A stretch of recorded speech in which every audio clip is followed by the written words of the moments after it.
Assalamualaikum warahmatullahi wabarakatuh.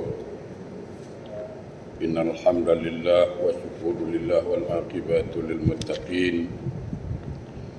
Asyhadu an la ilaha illallah wahdahu la syarikalah.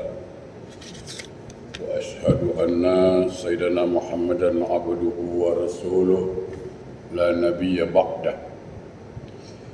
Allahumma salli wa sallim ala sayyidina Muhammadin wa ala alihi wa ashabihi rasulillahi ajma'in, amma ba'du. Rabbi shrah li sadri wa yassir li amri wahlul 'uqdatam min lisani yafqahu qawli. Subhanaka la ilma lana illa ma 'allamtana innaka antal alimul hakim. La haula wa la quwwata illa billahil aliyyil azim. Ilahi anta rabbi wa ridhakal matlubi.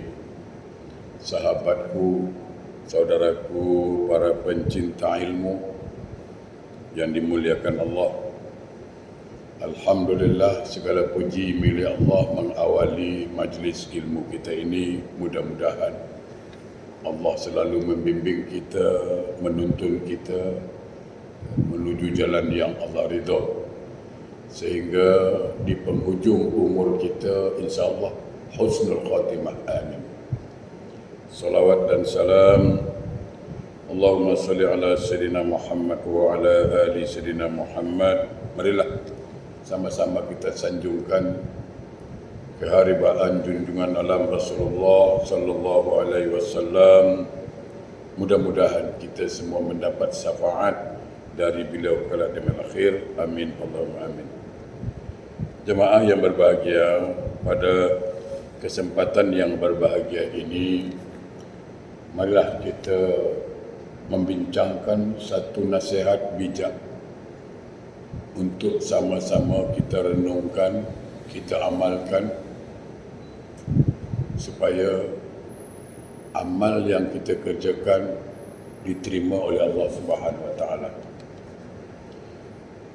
Al-Faqih menjelaskan bahawa barang siapa mengerjakan kebaikan, siapa-siapa yang mau melakukan amal soleh, siapa-siapa yang nak buat baik, maka dia harus mempunyai 4 rasa takut.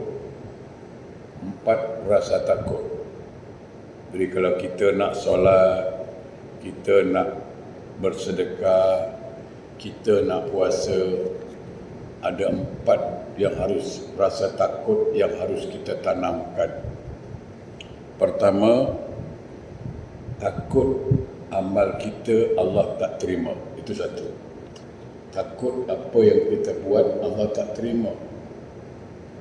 Sebab dalam Al-Quran dikatakan, surat Al-Maidah ayat 27, A'udzu billahi minasy syaithanir rajim. Innama yataqabbalullahu minal muttaqin. Sesungguhnya Allah hanya menerima satu amalan itu dari orang-orang yang bertakwa. Sahabatku, para kekasih Allah, ini yang kita takut. Tidak semua ibadah yang kita kerjakan diterima oleh Allah, dan kita takut. Ibaratnya kita tanam padi tak tumbuh, kita bekerja tak ada gaji, gitu lebih kuranglah. Sayang. Itu yang pertama, mesti ditanamkan rasa takut Allah tak terima. Nah, sebelum saya bincang ayat ini, mari kita lihat. Pertama, saya barangkali selalu menyampaikan hadis ini, di mana kita sering atau selalu dengar ustaz syarahan, baik di radio atau kita buka YouTube. Sekarang dakwah agama mana-mana dapat dah. Apa di antara syarahan agama yang disampaikan oleh para asatizah, barang siapa tak tegur siapa lebih dari 3 hari, Allah menolak amal ibadahnya. Ini satu masalah. Kita tak bertegur siapa dengan adik-beradik kerana barangkali sakit hati dah lebih dari 3 hari, bahkan dah 3 tahun. Kita tak tegur siapa dengan kawan kerana salah cakap dah 3 bulan.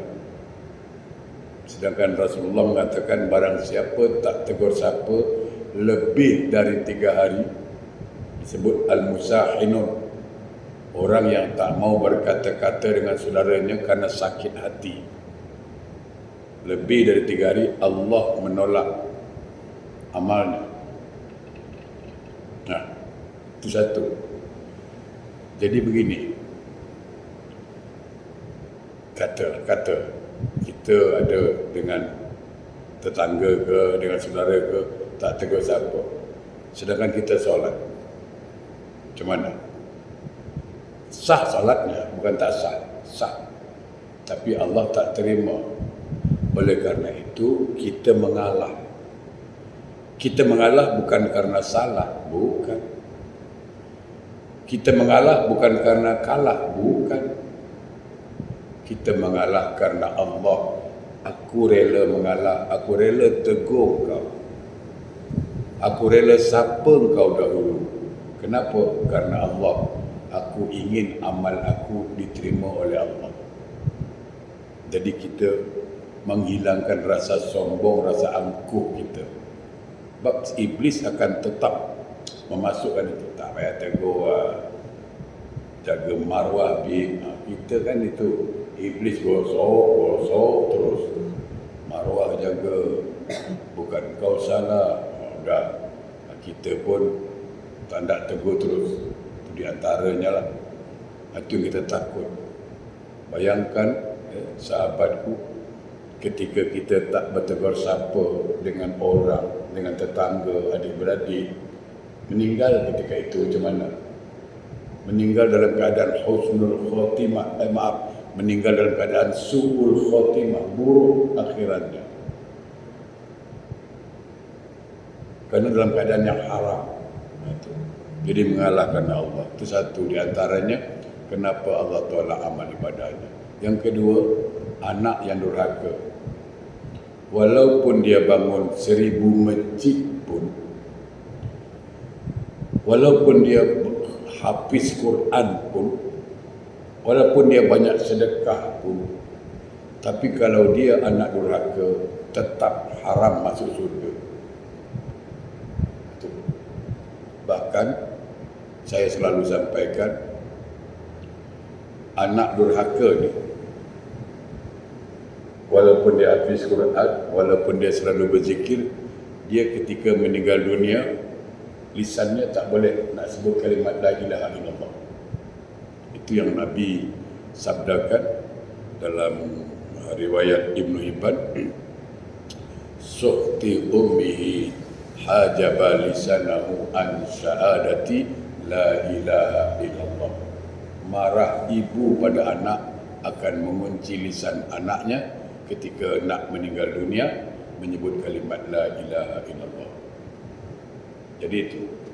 Jadi ketika kita beramal, kita fikir ada tak orang yang kita silaturahim putus? Itu kena jaga. Kalau ada, kita selesaikan dulu.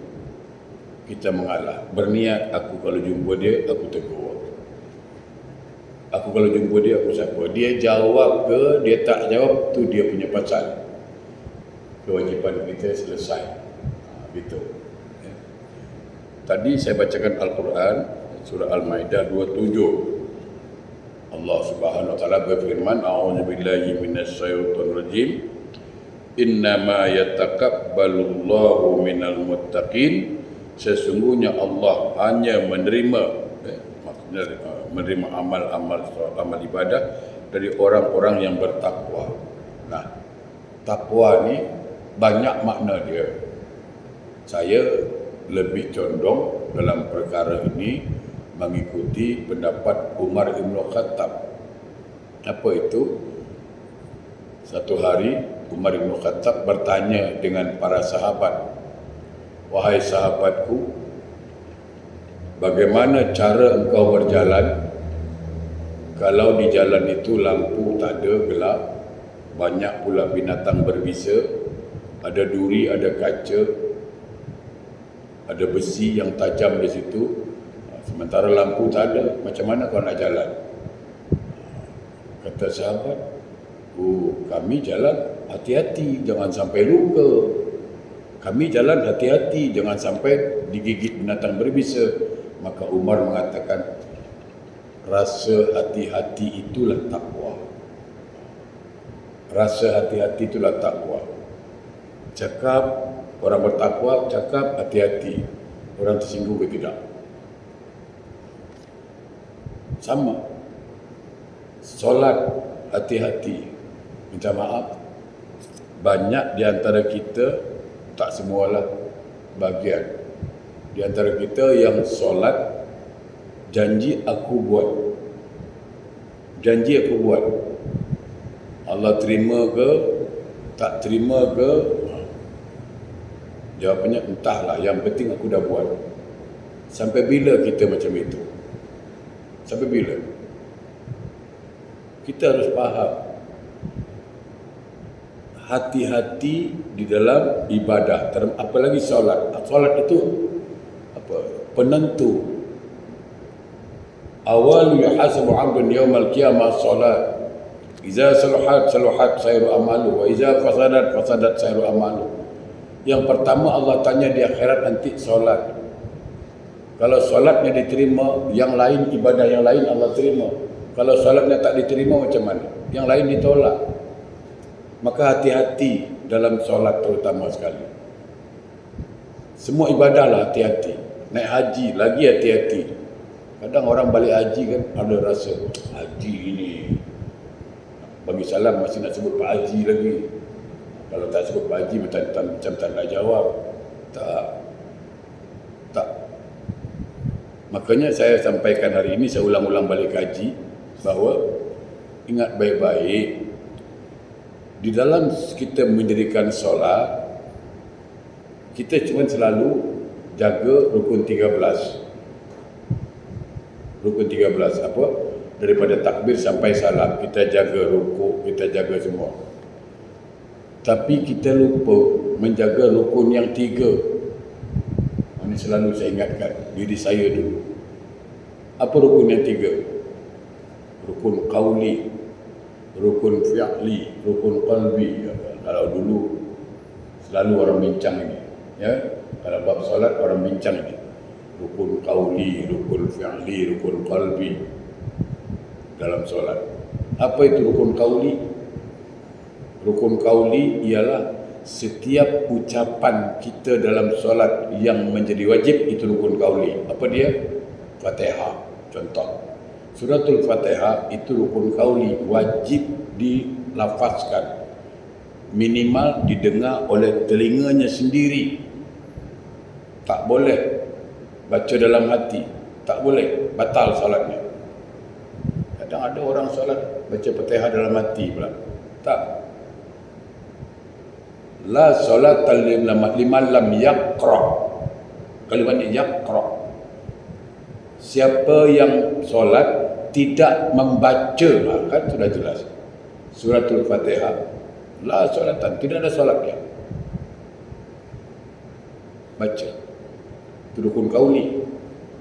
Apa lagi? Syahadat, rukun qauli. Salawat, Allahumma salli ala Muhammad, itu rukun qauli, selebihnya tidak.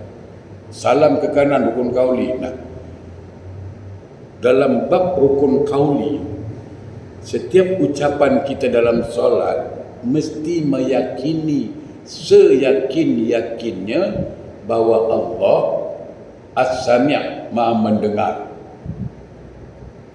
Apa yang kita kata, apa yang kita cakapkan dalam solat, apa yang kita baca dalam solat, Allah pasti dengar. Maka cantiklah percakapan kita dengan Allah. Tak ada nak cepat-cepat. Banyak orang kan nak cepat aja baca. Sujud baca apa? Allahu Akbar, subhanallah. Daripada baca subhanallah, baca sekali lagi baik. Allahu Akbar. Subhana rabbiyal a'la wa bihamdihi. Sekali itulah baca. Kalau bagus 3 kali macam itu. Tapi kalau baca 3 kali tak bagus macam mana? Ada yang baca tak jelas. Allahu Akbar. Subhanallah. Subhanallah. Subhanallah. Apa dia baca macam itu? Baca yang bagus. Kita dengan mak bapak bercakap pun ada adab. Nak jelas bercakap. Itu rukun qauli. Yang kedua disebut rukun fi'li. Apa rukun fi'li? Perbuatan rukuk, sujud, iktidal, duduk antara 2 sujud, semua perbuatan yang menjadi rukun, yang menjadi wajib disebut rukun fi'li, perbuatan. Nah, setiap perbuatan itu kita mesti meyakini atau menghadiri sifat Allah yang bernama Al-Basir. Allah Maha melihat. Ketika kita solat, Allah lihat kita rukuk. Bila kita sujud, Allah lihat kita sujud. Semua gerak-gerik kita Allah lihat. Maka hati-hati kita akan lakukan. Tak adalah macam breakdance, laju je. Saya pernah tengok YouTube orang tarawih 23 rakaat dengan witir 7 minit. Masuk akal ke? 7 minit 23 rakaat. Macam mana punya speed? Itu bukan lari 80, 180 lari. 180. Padahal tarawih itu artinya apa? Santai, relax. Bukan laju-laju. Itu. Allah pasti tengok kita solat. Maka baik-baik. Yang ketiga, apa lagi? Qalbu, niat. Allah bersifat Al-Alim, Maha mengetahui. Jadi ketika kita solat, ketika kita naik haji, ketika kita buat apapun ibadah, mesti timbulkan rasa takut. Apa itu? Takut Allah tak terima. Begini, biar faham. Apakah semua ibadah yang kita buat boleh disebut amal soleh? Belum tentu. Belum tentu. Tak semua ibadah yang kita buat disebut amal soleh. Maksud saya jadi amal soleh. Tidak. Solat itu ibadah. Baca Quran ibadah. Naik haji ibadah. Puasa ibadah. Tapi apakah itu amal soleh? Belum tentu. Kenapa? Karena nak dapatkan amal soleh, 2 syaratnya. Pertama, bila ibadah kita diterima Allah, maka itu amal soleh. Kalau Allah tak terima, amal salah. Ada yang salah di situ. Ingat, ada yang salah di dalam ibadah itu. Itu yang pertama. Jadi yang disebut amal soleh bila amal itu diterima Allah. Kalau ditolak, tetap amal salah. Apa contoh? Contoh paling mudah. Tapi jangan marah pula, jangan tersinggung. Kita menurut mazhab Imam Syafi'i, seorang laki-laki pakai rantai emas haram. Itu menurut mazhab Imam Syafi'i. Di dalam sebuah hadis dikatakan apa? Nabi pegang emas sutra, kain sutra. Lalu Rasulullah mengatakan apa? Inna hazaini haramun min zukuri ummati. 2 benda ni, emas dan sutra, haram bagi umatku laki-laki. Ini contoh. Itu hadis Nabi. Maka menurut mazhab Imam Syafi'i, laki-laki pakai emas itu haram. Tapi jemaah pernah tengok tak seorang laki-laki solat Jumaat pakai rantai emas, pakai cincin emas? Cuba tengok. Ya kan? Kita tengok. Kita tidak bercakap solatnya batal. Tak. Dalam fikih tak ada pun mengatakan batal solat pakai emas. Dia tak cakap. Dia tak cakap. Tak ada pun dalam fikih mengatakan yang batalkan solat itu salah satu di antaranya laki-laki pakai emas. Dia tak ada sebut. Tak ada sebut. Tapi perlu kita mengaji. Bukankah hadis Nabi mengatakan apa? Innallaha tayyib la yuqbalu illa tayyib. Allah itu maha baik, tidak menerima kecuali yang baik-baik. Nah, pertanyaannya, laki-laki pakai rantai emas itu baik tidak menurut Allah, jangan menurut kita. Baik menurut Allah, bukan menurut kita. Allah kata, Nabi kata haram, berarti tak baik. Maka Allah tidak menerima yang tidak baik. Bukan tidak sah. Solat tu ibadah. Tapi kerana dia dalam keadaan yang haram beribadah, laki-laki perkara emas haram, dia dalam keadaan yang haram beribadah, maka tetap bukan jadi amal soleh, tetap amal salah. Kenapa? Kerana tidak hati-hati. Jadi setiap kita beramal, setiap kita buat kebaikan, ya, supaya ada rasa hati-hatilah. Hati-hati, itu satu. Yang kedua,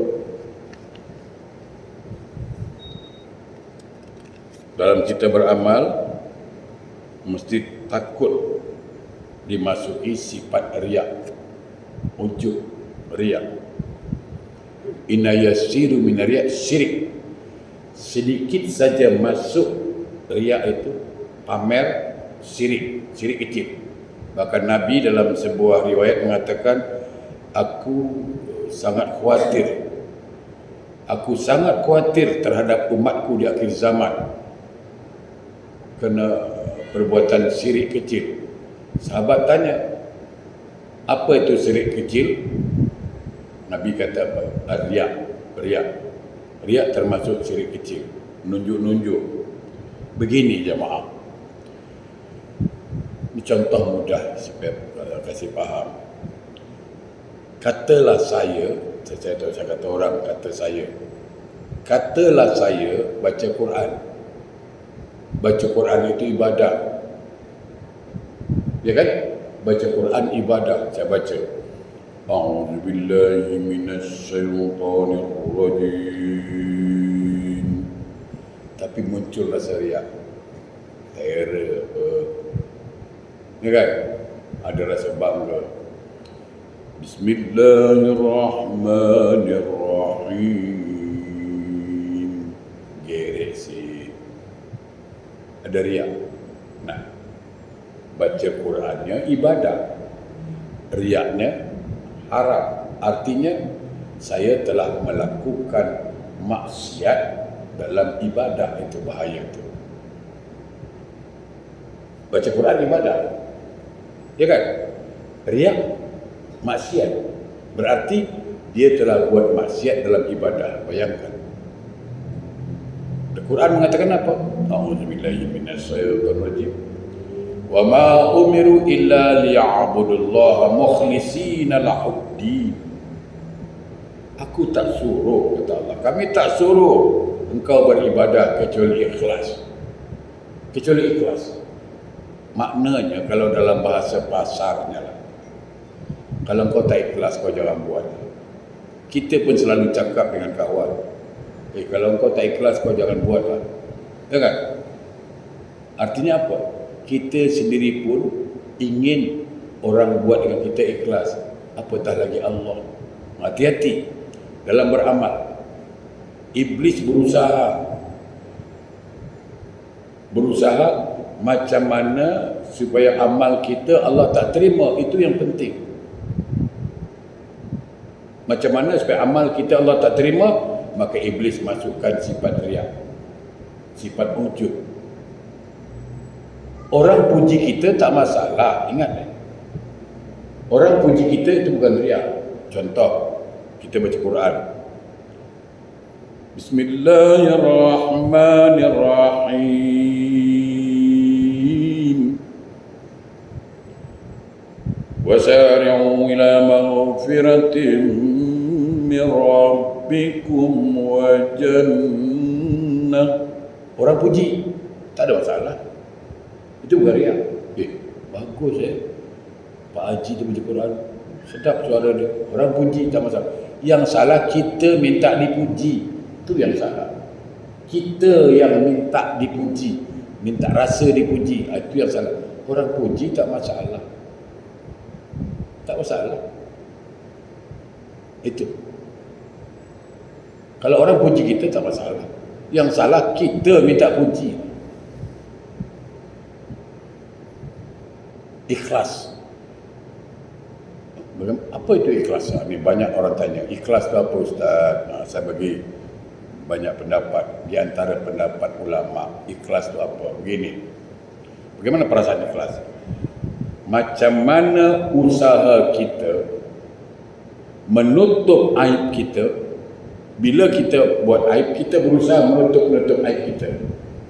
Macam itulah kita usaha berbuat amal menutup amal kita. Tidaklah pamer sana, pamer sini. Macam mana kita tutup aib kita, macam itulah kita tutup amal ibadah kita dari segala puji orang lain. Itu satu. Yang kedua, tentang ikhlas juga. Saya cuba perhatikan firman Allah Subhanahu Wa Taala. Ini selalu saya sampaikan. Ada surat dalam Al-Quran namanya surat Al-Ikhlas. Ada kan? Dalam Quran surat Al-Ikhlas. A'udzubillahi minasyaitonirrajim. Bismillahirrahmanirrahim. Qul huwallahu ahad. Allahus samad. Lam yalid wa lam yulad wa lam yakul lahu kufuwan ahad. Itu nama suratnya Al-Ikhlas. Tapi ada tak kalimat ikhlas dalam surat itu? Tak ada. Tak ada. Maknanya apa kata ulama? Ikhlas ni bukan disebut-sebut, dia dalam hati. Kita pula kalau nolong orang, mekik-mekik. Aku ikhlas tolong kau lah, ambil lah, aku ikhlas. Ikhlas bercakap. Ulama cakap ikhlas dia tak berbunyi. Sir ala sir. Ini ikhlas satu kampung tau. Aku tolong kau ikhlas tau. Ikhlas tau. Kalau masih bercakap bukan ikhlas tau. Ikhlas tu tak bercakap. Tengok dalam Quran ada surat Al-Ikhlas namanya. Tapi tak ada kalimat ikhlas yang terkeluar dari situ. Makanya ulama katakan ikhlas itu tidak disebut, tidak diucapkan. Oleh kerana itu takut kita. Takut. Ketika beramal, jangan sampai masuk rasa riak dalam hati kita. Apa tanda orang riak? Orang riak itu tandanya kalau depan orang ramai, rajin. Rajin. Solat baik-baik, baca Quran bagus, rajin buat baik depan kita. Tapi di belakang orang, bila orang tak ada, selamba je. Solat pun lebih kurang, baca Quran pun tidak, baik depan orang. Itu namanya riak. Kalau depan orang ramai, bukan main, buat baik-baik. Tapi kalau tak ada orang, buat selamba je, itu riak. Kalau depan orang ramai, rajin. Tapi bila sendiri, malas, itu riak. Jadi, usahakan. Kalau ada riak masuk dalam hati kita, ingat. Kalau kita izinkan dia masuk, Allah tak terima amal ibadah kita. Itu yang kedua. Yang ketiga, ya, firman Allah mengatakan surah Al-An'am 160. A'udzubillahi minasyaitonirrajim. Man jaa'a bil hasanati falahu asru amsalihha. Barang siapa membawa amal yang baik, maka baginya pahala 10 kali lipat. Masalahnya satu. Ingat ya, Allah itu maha baik. Kita buat dosa 1 dibalas 1, buat baik 1 dibalas 10. Bayangkan. Ini supaya apa? Supaya kita masuk surga. Supaya kita banyak amal. Buat dosa 1, Allah tulis cuma 1. Tapi buat baik 1, Allah balas 10. Bahkan lebih pun ada. Supaya apa? Supaya di akhirat nanti timbangan banyak. Yang jadi masalah, yang kita takut, apakah kita boleh buat amal terus? Banyak kita tengok orang tu dulu rajin solat, sekarang dah malas. Dah malas dah.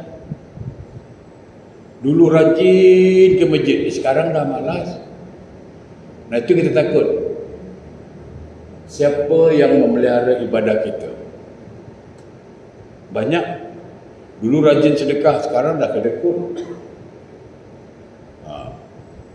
Oleh karena itu, saya pesan, saya sampaikan, jangan lupa, saya ulang balik, jangan lupa 3 doa waktu kita solat pada sujud terakhir. Saya selalu sampaikan. Ada 3 doa, jangan lupakan ketika sujud terakhir dalam solat. Apa pertama doanya? Allahumma inni as'aluka husnul khatimah atau husnul khatimah. Itu pertama.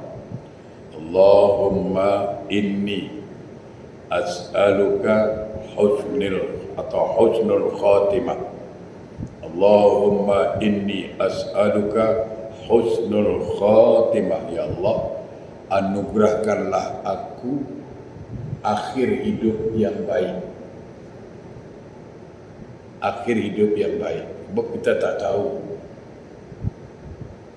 endingnya kita tak tahu. Apakah kita menjadi ahli solat akhir hidup kita, atau ahli maksiat. Banyak, minta maaf, pakcik-pakcik tu dapat CPF. Dulu waktu kerja rajin solat, sekali umur dah 65 dapat CPF, dapat isteri muda kat Batam, dah tak sembahyang lagi dah. Dapat isteri muda, dah kacau. Waktu muda bergaya, ya, dah tua jadi buaya ke? Macam mana nak cakap? Akhirnya apa? Padahal dia orang rajin dulu. Itu penyakit. Makanya endingnya kita takut.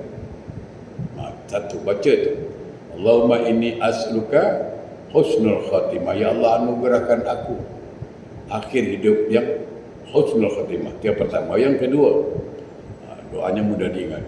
Allahumma rzuqni taubatan nasuha qabla al-maut. Allahumma rzuqni taubatan nasuha qabla al-maut. Allahumma rzuqni taubatan nasuha qabla al-maut. Ya Allah, berilah aku rezeki, iaitu dengan taubat nasuha sebelum maut datang. Yang ketiga, ya muqallibal qulub, sabit qalbi ala dinik. Ada yang menambah wa ta'atik, boleh. Wahai Allah yang membolak-balikkan hati manusia, tetapkanlah hati kami dalam taat beribadah kepadamu. Ya muqallibal qulub, sabit qalbi ala dinik.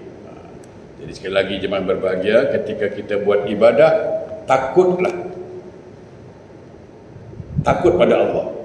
Mana tahu hari ini kita rajin berzikir, tahu-tahu bulan depan dah malas berzikir.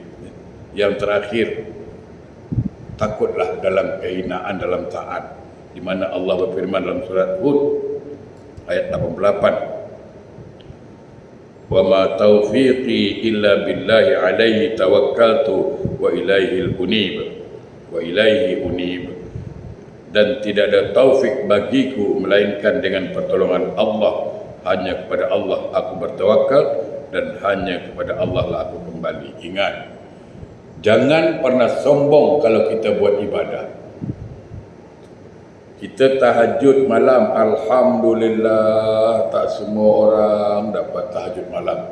Tapi jangan sombong. Kita sombong, duduk kedai kopi cerita, aku ngantuk lah. Kenapa? Malam tadi tahajud tu. Apa pula cerita begitu? Tak usah diam lah. Tadi saya cakap, sembunyikan amal kebaikan itu macam mana kita sembunyikan aib kita. Jangan bagi tahu orang. Ini iblis bekerja lah ni semua. Dah sedekah diam-diam, tak ada orang tahu, mulut celupang. Aku semalam pergi Johor, nampak anak yatim, kesian, aku ulur juga. Apa ni? Tak boleh mengungkit-bangkit sedekah. Itulah kerja iblis. Kita boleh bersedekah, ingat, kita boleh solat, Kita boleh haji bukan kerana kita alim, kerana taufik hidayah Allah kasih. Kalau Allah tak kasih macam mana? Allah cabut macam mana? Ya. Sahabat yang berbahagia, dalam sebuah riwayat dikatakan sebagai penutup bahawa Nabi Musa alaihissalam bertanya ni. Nabi Musa bertanya kepada Allah, "Ya Rabb, kaifa li an a'lama man ahbabta mimman abghadta?" Wahai Allah, bagaimana agar aku boleh mengetahui mana orang yang engkau cintai dan mana orang yang engkau benci? Nabi Musa pernah tanya Allah, "Ya Allah, aku nak tahu siapa orang yang engkau suka, yang kau cinta, dan siapa orang yang engkau benci." Ini hati-hati. Ya, maka Allah menjawab, ya, Qala ya Musa inni iza ahbabta abdan ja'altu fi alamatain.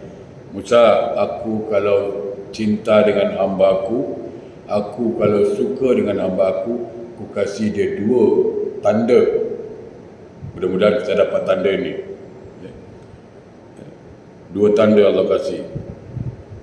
Ya Rab, wa ma huma, apa itu? Musa cakap, apa tandanya? Maka dijawab, qala ulhimuhu zikri likai azkurahu fil malakutis samawati wal ard. Allahu akbar. Ada 2 situ. Kalau aku suka dengan hamba aku, kata Allah pada Musa, kalau aku cinta dengan dia, aku akan ilhamkan, aku akan beri dia semangat untuk selalu berzikir menyebut nama-Aku. Jadi kalau kita rajin berzikir, selalu berzikir, itu tandanya Allah sayang kita, Allah cinta kita. Jaga baik-baik, ya, jaga baik-baik. Dan aku bagi tahu malaikat, semua malaikat dia bagi tahu, ya, baik malaikat di langit maupun di bumi, orang ini aku suka. Yang kedua, bila aku sudah sayang dengan orang itu, bila aku cinta dengan orang itu, aku akan jaga dia dari perbuatan-perbuatan yang haram. Makanan haram dia tak mau. Semua perbuatan haram Allah jaga. Itu yang dikatakan dalam surah An-Nur 21. A'udzubillahi minasyaitonir rajim. Walaula fadlullah alaikum wa rahmatuhu ma zakka minkum min ahadin abada. Kalau bukan anugerahku, kata Allah, kalau bukan rahmatku, kata Allah, tak ada orang yang baik, tak ada orang yang bersih selama-lamanya. Jadi kita boleh baik kerana rahmat Allah. Jaga baik-baik, ya. Jadi 2 tanda itu. Kalau kita selalu ingat zikir pada Allah, yang kedua terhindar dari perbuatan yang haram, itu tandanya Allah sayang kita. Maka jaga baik-baik, jaga baik-baik, ya. Lalu dikatakan apa?